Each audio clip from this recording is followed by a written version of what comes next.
ඕකේ.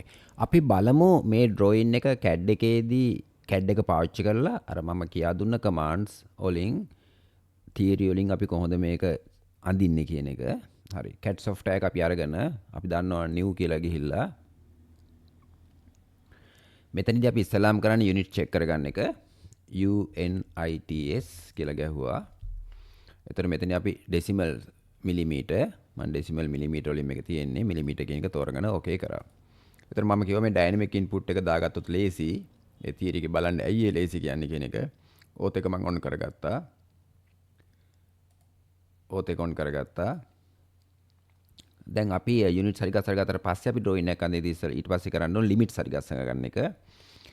LIMITS කියලා ගැහුවා. ගහලා එන්ටර් කළා. එතකොට අපේ ඩ්‍රොයින් එකට අවශ්‍ය ලිමිට් එක. දැන් සාමාන්‍ය මේ ඩ්‍රොයින් එක ගත්තොත් මේකේ සාමාන්‍ය මේ පැත්තට 200 වගේ ඇතිනේ. මේ පැත්තට උඩරිම 200ට වඩා අඩුයිනේ මේ දුරවල් ටික එකතු කරපුවාම මේ පැත්තටත් දුරවල් ටික එකතු කරපුවාම 200ට වඩා අඩුයි. ඒතර සාමාන්‍ය මම ලිමිට් එක 200 වගේ තියාගන්නම්. එතකොට lower left corner එක අපි දන්නවා කොහොමදත් බිඳුව කමා බිඳුව දාන්නේ. අපේ එක මම දානවා 200 කමා 200. දැන් මේ ලිමිට් එක මේකට ඇප්ලයි වෙන්න මම Z අකුර ගහලා එන්ටර් කරනවා zoom කියලා කියන්නේ. ඒ අකුර ගහලා එන්ටර් කරනවා all කියලා කියන්නේ. දැන් අපිට හරි. සාමාන්‍යයෙන් ඉංජිනේරින් ඩ්‍රොයින් එක අඳිද්දී අපි ඉස්සෙල්ලාම කරන්නේ සෙන්ටර් ලයින්ස් වලින් පටන් ගන්න එක. වෙනත් විදිහට කිව්වොත් සර්කල් එකකින් පටන් ගන්න එක ලේසි. හරි ඉංජිනේරින් ඩ්‍රොයින් වල අපි අඳින්නේ හැම ස්ටුඩන්ට්ස්ම කියන්නේ සර්කල් එකකින් ඩ්‍රොයින්ස් පටන් ගන්න කියන එක. එහෙම නැත්නම් සර්කල්ස් ටික දාගන්න කියන එක. හරි මම මෙන්න මෙතන මේ ක්‍රොස් එකකින් පටන් ගන්නම්.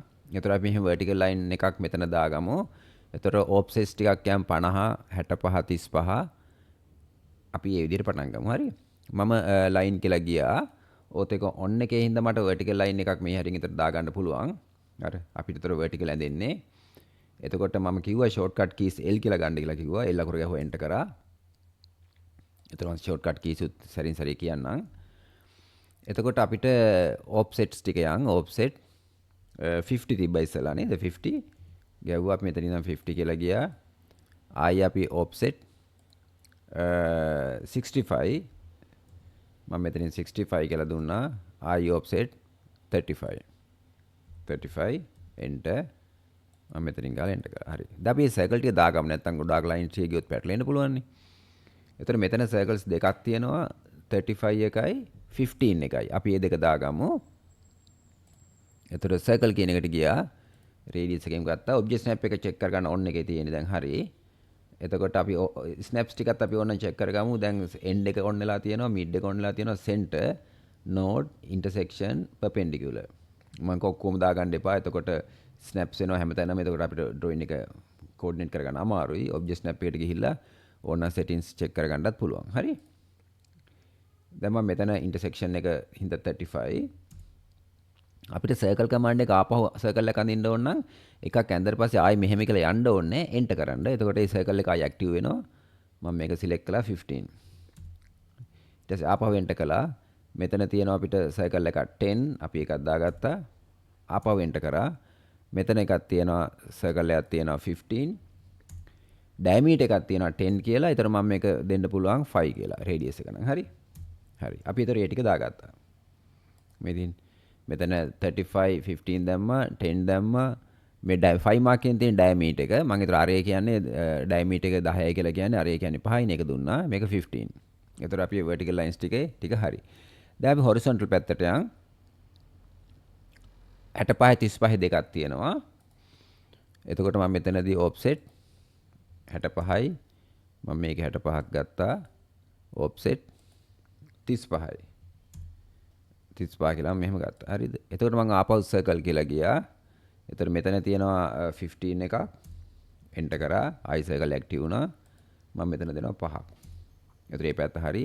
එතකොට මෙතන බැලුවොත් එහෙම අපිට තියෙනවා මෙන්න මෙතන 60 තියෙනවා මේ. يعني මේ ලයින් එකේ 60ක් ගත්තාම මෙන්න මෙතන 35 එන එකේ මෙතන ඉන්ටර්සෙක්ෂන් එකෙන් තමයි 25 එකයි 10 එකයි යන්නේ. එතකොට ආයි සර්කල් ආයි ඔෆ්සෙට් කියලා ගියා. 60 කියන එකට දීලා මම මෙතනින් 60ක් දුන්නා. ඊට පස්සේ ආයි center and radius කියලා ගියා. මෙතනින් මම දෙනවා 25. හරියට කියන මෙන්න මේ ලයින් එකට මේක එන්න ඕනේ. ඊට පස්සේ අපිට තිබ්බා 10 කියන එක. 10 ඊට පස්සේ අපිට මෙතනක් තියෙනවා තව එකක් 15 කියලා.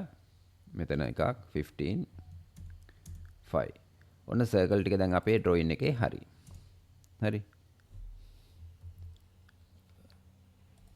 5. හරි නේ. දැන් අපිට ඕන සර්කල් ටික අපි දාගත්තා. දැන් බලමු ඩ්‍රොයින් එක මම ආයෙ කෙරවල ඉඳන් පටන් ගන්නවා. මෙන්න මෙතන තියෙන ලයින් ටැන්ජන්ට් එකක්.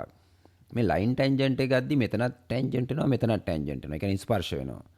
එහෙනම් අපි මේ ලයින් ටැන්ජන්ට් එකක් ගන්න අපිට පුළුවන් ලයින් කියලා ගිහිල්ලා නැත්නම් එල් අකුර ගහලා අරගෙන දැන් මෙතන ස්නැප් එක ටැන්ජන්ට් අහුවෙන්නේ නැහනේ. ඒක එතකොට මම කියවා shift key එක ඇඟිල්ල එකකින් press කරගෙන keyboard එකේ තියෙන shift key එක ඇඟිල්ල එකකින් press කරගෙන අපිට මෙතන මේ තියෙන shift කියන key එක ඒක press කරගෙන mouse එකේ right button එක press කරන්න. එතකොට අපිට වෙන්නේ මේ snap එක එනවා මේ තියෙන. මේකෙන් මම යනවා tangent කියලා. ඔය තියෙන මම මෙතන tangent මේ හරිය දෙනවා ආසන්නව. එතකොට මේ හරියෙන් ගත්තා ඔය තියෙන ඒක අල්ලගත්තා. අපි මෙතන tangent යන්න ඕනේ. ආපහු shift එක press කරලා right click කරලා ආපහු tangent කියලා යනවා. ඔන්න line tangent එක දාගත්තා. හරි. ඊට පස්සේ මෙතන තියෙනවා මෙතන ඉඳලා අපිට යන්න පුළුවන් මේ වගේ මම line එකක් දාගත්තා. මෙන්න මෙතන තියෙනවා tangent radius මේ තියෙන්නේ මේකට ටැන්ජන්ට් වෙලා තියෙනවා මේකට ටැන්ජන්ට් වෙලා තියෙනවා 20 කියන එක. වෙන්න මේක පාවිච්චි කරන්න පුළුවන්. හරි. මම දැන්ට fillet command එක තව command එකක් තියෙනවා fillet chamfer කියලා. මම ඒක පාවිච්චි කරන්නේ නැහැ මේ drawing එකට. පළවෙනි drawing එකනේ. මම මෙතනින් ගන්නවා මේ tangent radius කියන එක මේ තියෙන්නේ. මම මෙතන මේ හරියට දෙනවා ආසන්න මෙන්න මෙහෙම දෙන්න යන්න එපා. මේ vertical line එක අහු වෙන්න පුළුවන්. cirrus line එක. හින්දා මේ හරියට වගේ දෙන්න. නැත්නම් මේ හරියෙන් දෙන්න. මම මේ හරියෙන් දෙනවා.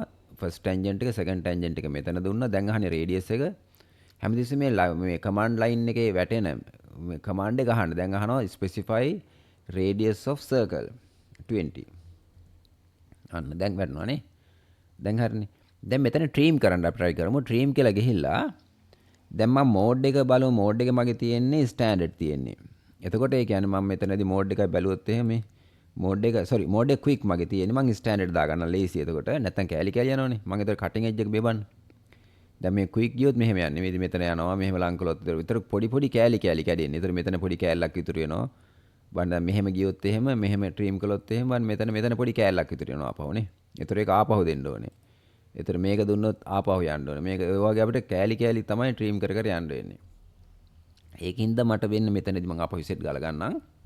control set ගාලා press කළොත් ආපහු undo වෙනවා. මම මේ trim කියන එකට ගිහිල්ලා මම මෙන්න මේ mode එක දානවා standard කියන එක. මේ තියෙන standard කියන එක දානවා. දැම්මට පස්සේ මම trim කියලා ගියාම දැන් අපින් අර මෙහෙම ලං කළාට quick erase වෙන්නේ නැහැ. ඊතර මම දෙනවා cutting edge එක මට පැහැදිලිව මේකයි කියලා දීලා ඉවරලා right click කරලා එකපාරින් මේක දෙන්න පුළුවන්. මම හිතන්නේ ඒක lazy. I trim කියලා ගියා මම මේක දුන්නා මේ curve එක දීලා right click කළා මේක. lazy නේ. trim කියලා ගියා cutting edge එක වෙන්නේ මේ curve එක දෙනවා මේක දෙනවා. ඒ දෙකෙන් අහු වෙන්න ඕනේ. දීලා right click කරලා ඉවරලා බෑම් මේක දෙනවා. ඒතර අපිට මේ කොටස යනවනේ. අපිට ඒ ක්‍රමෙ lazy. මම මෙතන තියෙන tangent එකක් මෙතන tangent අදීදී ඔයගොල්ලෝ දැන් මෙතන first දැන් අපි මේ curve එක නඳින්න යන්නේ දැන් මේක 181. එතකොට අපි කරන්න ඕනේ දැන් සමහර කට්ටිය මෙහෙම දෙනවා. මේ හරියෙන් විතර දෙනවා. මේ හරියෙන් විතර දෙනවා. දීලා 180 ගත්තාම මේ පැත්තට ඇඳෙනවා. මේ පැත්තට ඇඳෙන්න පුළුවන් නේ. ඒකින්ද අපි චුට්ටක් control Z ගහලා අපි undo කළා පහු මං චුට්ටක් මේ පැත්තෙන් දෙන්නේ නැතුව nearest ආසන්නව මෙන්න මේ හරියෙන් විතර දෙනවා. මේකත් මේ හරියෙන් විතර මේ හරියෙන් දෙන්නේ නැතුව මේ හරියෙන් විතර දෙනවා. මොකද අපි curve එක මේ පැත්තට නෙන්න ඕනේ. ඒතර මේ හරියෙන් විතර දුන්නාට දීලා radius එක 180 කියලා දෙනවා. ඒ ඉතින් අපිට එනවා නේ. ඒතර trim cutting edge එක මේකයි දුන්නා right click කළා මේක. හරි. ඊට පස්සේ අපිට යනවා ආපහු trim එකක් මේ තියෙනවා. මෙන්න මේ හරියයි දුන්නා 100. එතකොට trim cutting edge එක මේකයි දුන්නා right click කළා මම හරි මම දැන් අර හිමින්සරේ අඳින්න ඔයගලන්ට පැහැදිලිව පේන්න ඕනේ හින්දා මෙන්න මෙතන තියෙනවා 180 එකක් මෙතන තියෙනවා 150 එකක් මෙන්න මේ circles වලට අපි 8 ටික දාගන්න බලමු tangent radius මම මේ හරියට touch කරනවා මේ හරියට touch කළා 150 radius එක අනේ පැත්තට ඇඳුණානේ අනිකත් මම මේකව මැද ගන්නම් මේ හරියට touch කරා මේ හරියට touch කරනවා 180 හරිනේ ඒකත් හරි. එතකොට ට්‍රීම් කරනවා කටින් එජ් එක මේකයි මම ඉස්සලා දෙනවා. දීලා රයිට් ක්ලික් කරලා ඉවරලා මම මෙන්න මේක කියවුවා. අර ඒක පාරින් යනවා. නැත්නම් අර ක්වික් එකේ තියාගත්තා නම් එහෙම වෙන්නේ කෑලි ගැටන එක. අපෝ ට්‍රීම් කියලා ගියා. මම මේකයි දුන්නා රයිට් ක්ලික් කළා මේක. හරිනේ. දැන් මෙන්න මෙතන තියෙනවා ලයින් කියලා ගිහලා මෙන්න මෙතන ඉන්ටර්සෙක්ෂන් එකෙන් පටන් ගන්නවා මේ කැපෙන තැන. කළා shift එක press කරලා right click කරලා tangent කියලා යනවා මෙන්න මේකට. හරිනේ මම හිතන්නේ ඒක මෙතන තියෙන line tangent එකක් line කියලා ගියා. shift එක press කරලා right click කරලා tangent කියලා ගන්නවා මෙන්න මෙතන. ආපහු shift එක press කරලා right click කරලා tangent කියලා ගන්නවා මෙතන. හරිනේ මෙතන තියෙන tangent radius එකක්. මම මේකට ගියා. මෙතනයි මන් දුන්නා 20. හරිනේ දැන් ඔන්න ඩ්‍රොයින් එක සම්පූර්ණයෙන් ඇදලා ඉවරලා අපි ට්‍රීම් ටී කරගමු. කටින් එජ් එක මේකයි වටේ මම එකපාර දෙන්නම්. මේකයි කටින් එජ් ඔක්කොම දෙනවා. මේකක් දෙනවා. මට තර වැඩි ඉක්මන් කරන්න පුළුවන්. මේකක් දෙනවා. හරි ඔක්කොම දුන්නා. දැන් බලමු රයිට් ක්ලික් කළා. මේක ඇව්වා. මෙතනින් ඇව්වා. මේක ඇව්වා. හැබැයි මේක නම් කැඩෙනවා මම දෙපාරකට දුන්නේ හින්දා. හරි මෙතන ඔන්න දැන් අපි ඔක්කොම ටික ඩ්‍රොයින් එක සුද්ධයි නේ. ඉතින් හරි මම හිතන්නේ අපි ඩ්‍රොයින් එක පළවෙනි ප්‍රොජෙක්ට් එක විදිහට ඔයගොල්ලෝ මේ විදිහට මේක අඳින්න වෙන්න මේ ඩ්‍රොයින් එක. හරි අපි ඊළඟ ප්‍රොජෙක්ට් එකේදී තවත් ඩ්‍රොයින් එක ප්‍රැක්ටිස් කරගන්නවා. අපි මොකද ඩ්‍රොයින්ස් පුළුවන් තරම් අඳිනවා. මගේ පාඨමාලාවේ තියෙන විශේෂත්වය තමයි ඩ්‍රොයින් විශාල ප්‍රමාණයක් යනවා. එතකොට එකින් එක තමයි තියරි අපි කතා කරන්නේ. හරි දැන් එහෙනම් මේක අඳින්න අපි ඊළඟ ඩ්‍රොයින්ස් වලදී මේකට ඩිමෙන්ෂන්ස් දාන්නේ කොහොමද මේ සෙන්ටර් ලයින් ස්ටයිල්ස් දාන්නේ කොහොමද අපි ඒව කතා කරනවා. හරිද? එතකොට අපි ඔයගොල්ලෝ මගේ වෙබ්සයිට් එකේ ඔන්ලයින් এডুকেෂන් වෙබ්සයිට් එකට ජොයින්ට් ලයින් එක කට්ටියට AutoCAD ආයි කිසිම තැනකින් ඉගෙන ගන්න අවශ්‍ය වෙන්නේ නැහැ. මේකේ විශාල ප්‍රොජෙක්ට්ස් ප්‍රමාණයක්.